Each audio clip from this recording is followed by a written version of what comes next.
Hello there, it's time for Tubi Tuesday, and yeah, so I gotta sit closer. I'm gonna move this up a little bit so it gets, there we go. I can sit back a little bit. There we go. Isn't that better? That's better.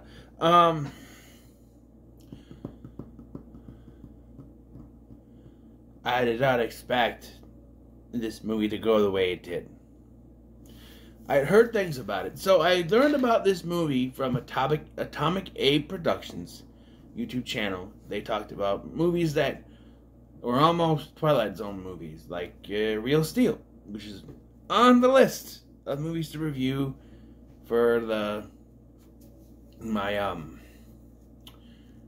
my monthly ones, my Scotty's pick.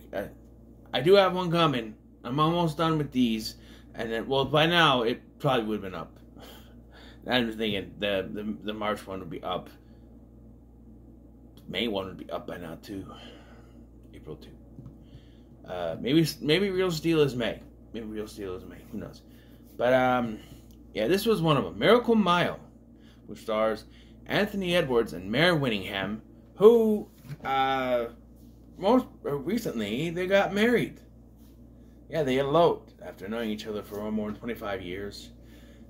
He'd been married before, she'd been married before, and she denounced married, and then they got together. But this tells the story of a man and a woman who meet each other at the La Brea Tar Pits, fall in love, and then the guy misses his date with her and tries to call her from a payphone because it's the 80s.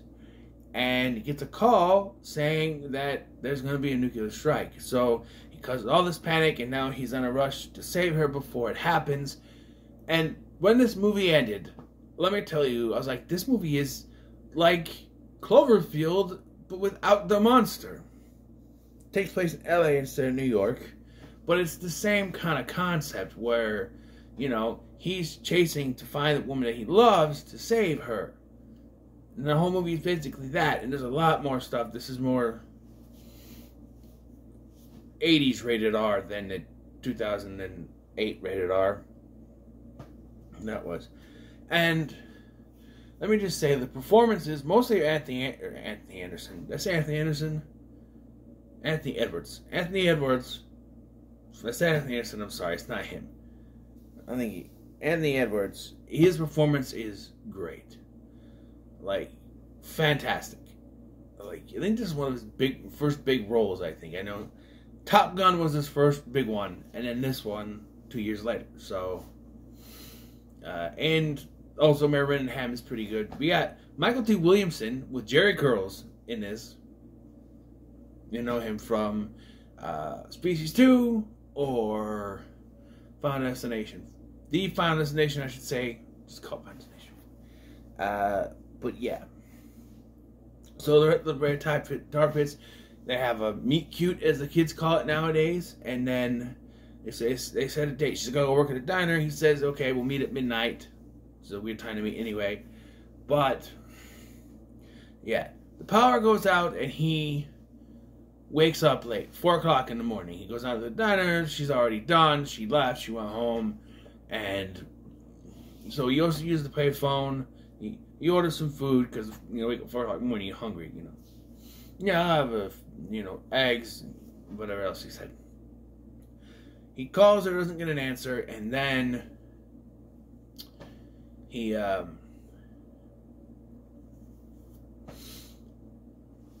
gets a phone call right back. And it's this guy trying to call his dad, but he used the wrong area code. He's trying to warn his dad there's going to be a nuclear strike. Now, though, what I'm confused is he didn't know he was calling someone in L.A. Yet the nuclear strike happens in L.A. Is it that big of a radius that if you strike something in L.A., then where he's calling the area code? I don't know. Maybe. I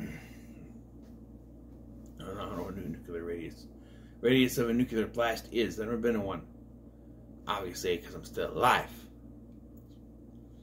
Anyway, so Yeah, you think about it, this is a movie that is of the time, the 80s, there's always a threat of nuclear strike, nuclear holocaust, nuclear war, because of the Cold War. There was always a threat. And so this is something that could be made out of that. It was written during the early 80s by a man who tried to get the movie made. It was originally going to be a Twilight Zone movie. This is going to be Twilight Zone the movie before we got the actual Twilight Zone the movie. But the studio wanted to change the ending, which the writer said no to. I will discuss that ending when we get to this ending. Anyway, back to the movie. So after he hears this, and he hears the guy get shot on the other line, he starts to freak out. He starts to tell everybody in this diner, and again, diner scene. I can't remember his name. The guy from the Twilight Zone. Why is it on? It's on the tip of my tongue, man. Roger. No. Roger? Roger. Roger, Roger? Roger, Roger, Roger. Roger? Roy, Robert, Ron. Ron. Rod Serling. See, I did it without, I almost got up. Rod Serling loved diner scenes. You watched a lot of episodes of Twilight Zone. There's diner scenes. You know, there's the one where they're trying to find an alien in the diner. There's that one. I think there's a diner scene in the one where the guy goes back into the past, you know. Diner scenes in those. So there's a diner scene in here. He's trying to tell people what happened. And Denise Crosby from Pet Cemetery the next year would be here. Is here. She's like, tell me verbatim what you heard. So he tells her the whole conversation, and he realizes if this is real, he's got to go get Julie. He's got to try to save her. Now, something that was offhand at the beginning of the movie that I didn't think was going to come back was that Julie would mention that her parents, they still love each other, but they don't want to be with each other. They had an argument 20 some odd years ago, and they've never gotten back together. That's connected. So the whole film is basically him trying to get Julie and then trying to, you know, the whole thing. So eventually they get everybody in a van and he realizes he has to go get Julie. But the guy won't stop, so he had to jump off at the on-ramp and then gotta go. And he finds Michael T. Williamson. And Michael T. Williamson helps us, like, this gets downright psychotic. Because they stop at a gas station to fill the gas, and some cops show up. For some reason, they're trying to arrest them. And there's a guy with a gun, a rifle, trying to stop them from getting the gas, I think is what it is. I don't pay attention at this point for a minute. And so then Michael T. Williamson says, oh, this guy was trying to shoot me. I'm just trying to, you know, I work at this gas station. And no, it's not. And then he sprays the cops with the gas and doesn't set them on fire. The female cop, stupidly, we got stupid cops in movies, fires a gunshot into the air, which you don't fire. Forget that she's covered in gas, okay? You do not fire your gun straight into the air. Bullets gotta come down somewhere. Ugh. I'm just saying, cops in movies, man. Anyway, she is set on fire, and then her partner tries to help her, and he gets set on fire too because he's also covered in gas. And then when they steal the cop car, and like it's Harry that steals the cop car. It's Anthony Edwards' character. They're like, come on, let's go. He goes, why'd you do that? He goes, well, I had stolen stuff in my trunk. I didn't want to get caught. And I'm like, but you just killed cops. You're a cop killer now. Yeah.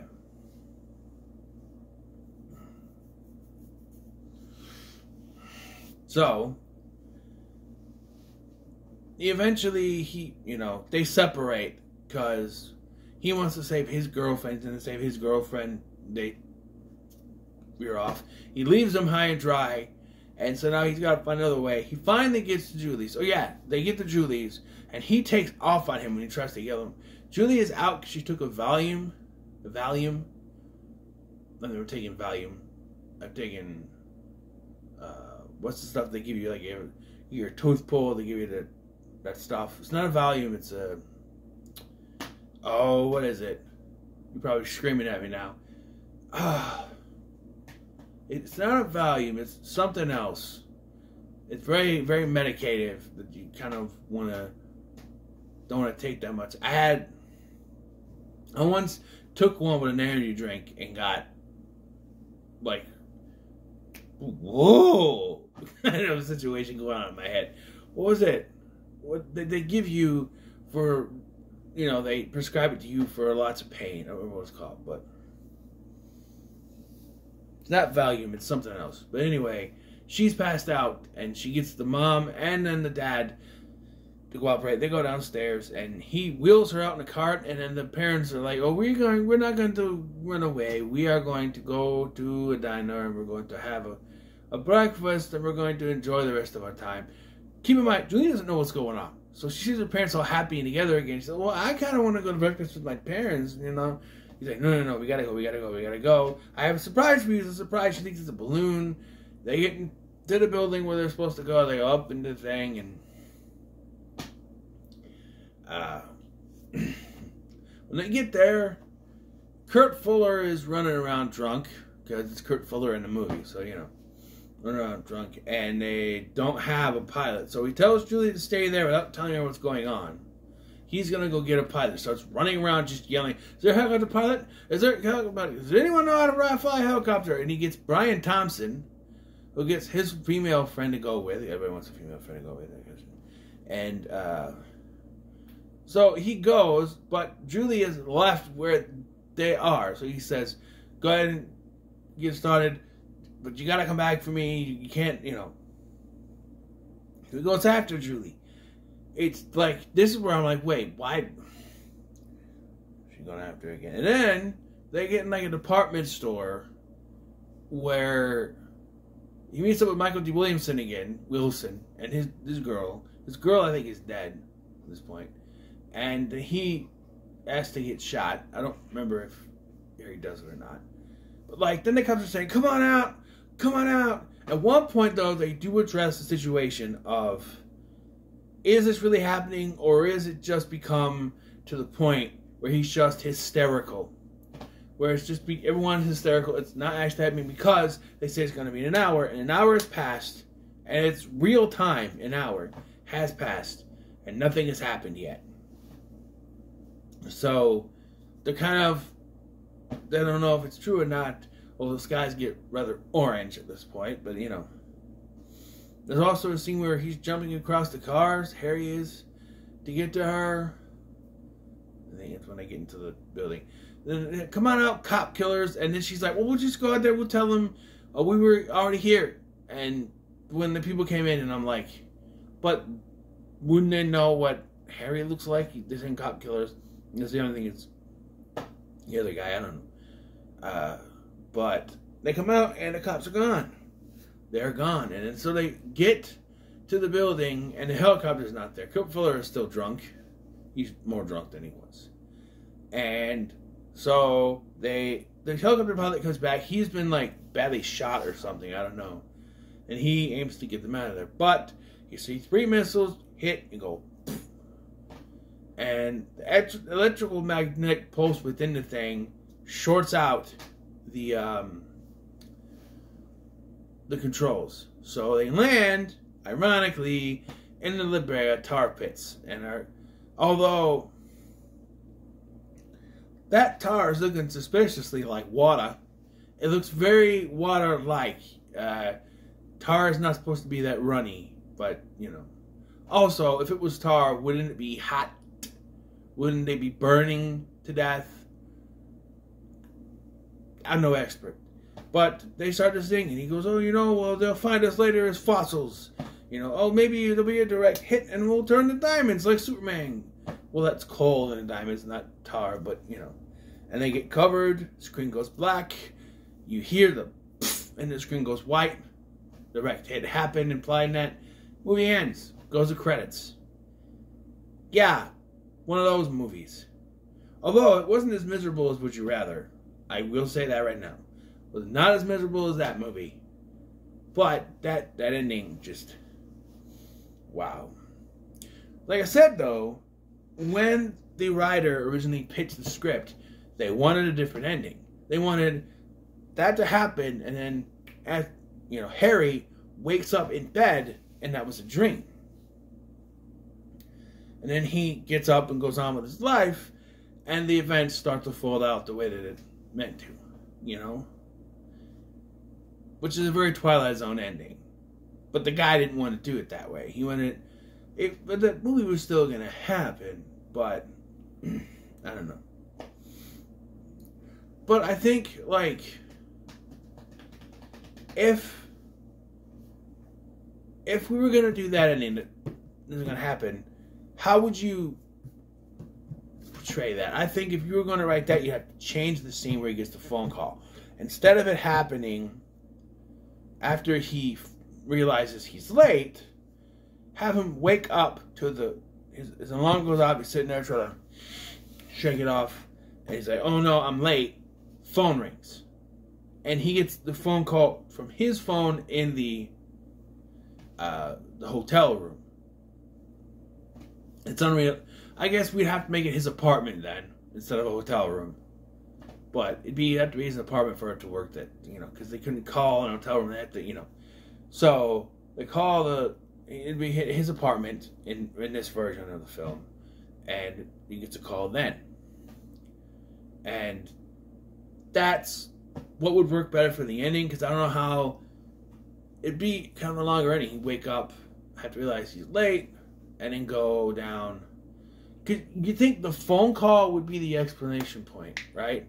The exclamation point thing. So, for it to work the way they originally wanted, you'd have to change it up a bit. Like how he gets the phone call. First of all, instead of in a hotel room, it's his apartment. He wakes up to the alarm, realizes he's late. Before it can do anything, he gets the phone call. Right? So, when he wakes up from his dream, the alarm was going off. He's like, oh. Before he can even assess anything, the phone rings again, and he hears the same dialogue, and then credits. Of course, if this was a Twilight Zone thing, you would hear Harry, whatever his last name is, stuck in an unending loop, doomed to repeat the same thing over and over again. A fate worse than death in the Twilight Zone. Something like that. But, I don't know. I could see this as a Twilight Zone movie, But could they do it into an episode? Maybe an hour-long episode. Because you can establish it's going to happen in an hour. So you have a whole hour to save her, and then,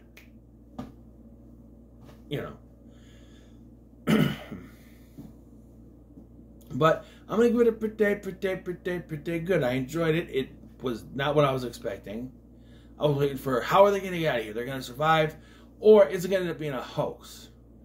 But as it escalated throughout the movie, I'm like, okay, if it ends up being a hoax, it's not going to work. Because it's like, everyone is hysterical now. It ends up being a hoax. This guy's going to go to jail for something, right? So it has to turn out to be real. I didn't expect them to die. And again, it parallels what was the Cloverfield. Good thing of the name. Parallels Cloverfield. Guy goes to save his girlfriend. There's impending danger. At the end of the film, they're in a helicopter. Gets knocked down. They're covered with stuff. They die. End of movie. That's a found footage. This is not found footage. So if you don't want to know what Cloverfield would be like without the found footage, here you go. It's set in the 80s. 80s had better rated R movies anyway. This is... Yeah. So, what are your thoughts on Miracle Mile? If you want to come slow, make sure to like, share, and subscribe. Thank you for watching. I'm Scotty, and I'll see you in the next one.